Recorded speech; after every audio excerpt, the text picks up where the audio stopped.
Hello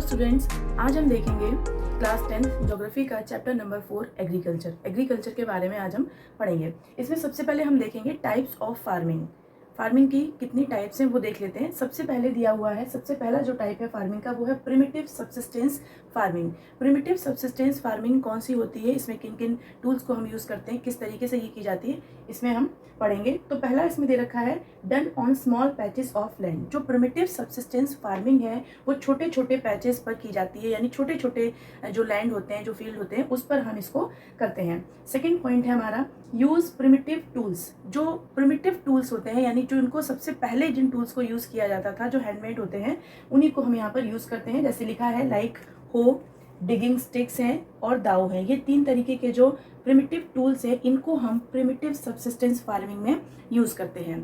third point है production for self consumption.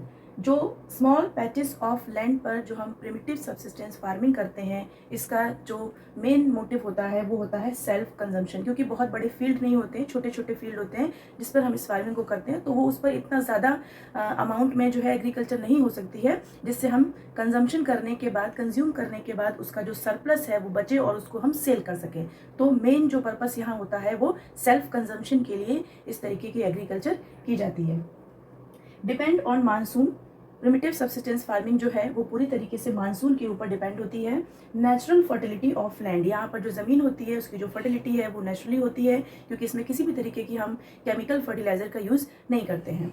Next है also called slash and burn agriculture. Primitive subsistence farming को ही हम दूसरे नाम से बुलाते हैं slash and burn agriculture. Slash and burn agriculture होता क्या है, इसमें जो पैचेस होते हैं, ज़मीन के जो टुकड़े होते हैं, उस पर हम क्या करते हैं, पहले उनको क्लियर कर लेते हैं, साफ़ कर लेते हैं। साफ़ करने के बाद जो वहाँ पर घास वगैरह होती है, छोटे छोटे पौधे होते हैं, उनको कट करके वहाँ पे छोड़ देते हैं। उसके बाद हम उसमें आग लगा देते हैं, उनको बर्न कर देते हैं। बर्न करने के बाद जो वो राख होती है, उसकी राख जो है वो मिट्टी में मिक्स हो जाती है। उसके बाद जो मिट्टी होती है उसकी फर्टिलिटी पावर जो होती है वो थोड़ी सी बढ़ जाती है। उसके बाद हम उस पर जो है वो प्रिमिटिव सब्सिस्टेंस फार्मिंग को करते हैं। तो इस तरीके से ये हमारे 4 पॉइंट थे।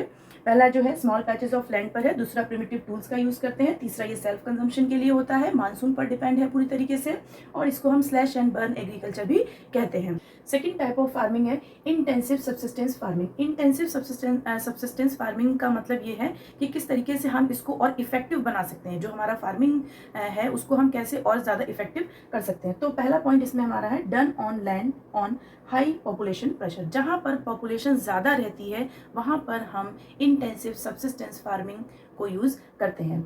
सेकेंड पॉइंट है biochemical inputs are used. Intensive farming में हम बायोकेमिकल जितने भी इनपुट्स हैं, साइंटिफिकली जितनी भी चीज़ें यहाँ पर जो बनाई गई हैं, उनको हम इस फार्मिंग में यूज़ करते हैं। फर्टिलाइजर्स का यूज़ करते हैं। यहाँ पर जो इरिगेशन के जो थर्ड पॉइंट में दिया हुआ है हमारा, used irrigation for obtain higher production. Higher production के लिए ज़्यादा से ज़्यादा एग्रीकल्चर में प्रोडक्शन किया जा सके, जिसके लिए हम यहाँ पर इरीगेशन को यूज़ करते हैं। तो कहने का मतलब यह है कि हमने जो प्रिमिटिव में देखा, प्रिमिटिव जो है वो पूरी तरीके से नेचुरली है, और यहाँ पर हम साइंटिफिकली जो चीज़ें बनी हुई हैं उनका यूज़ कर रहे हैं एग्रीकल्चर को बढ़ाने के लिए।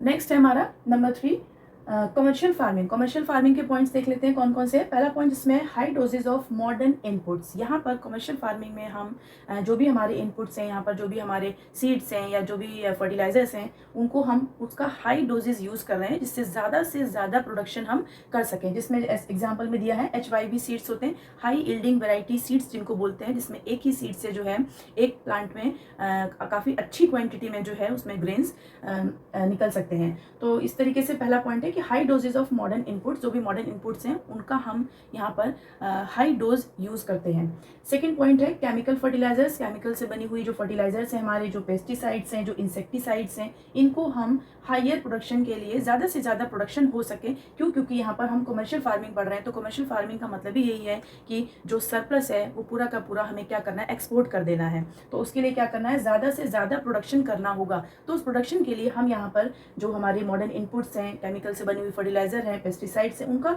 ज़्यादा से ज़्यादा जो है डोजेस को यूज़ कर रहे हैं।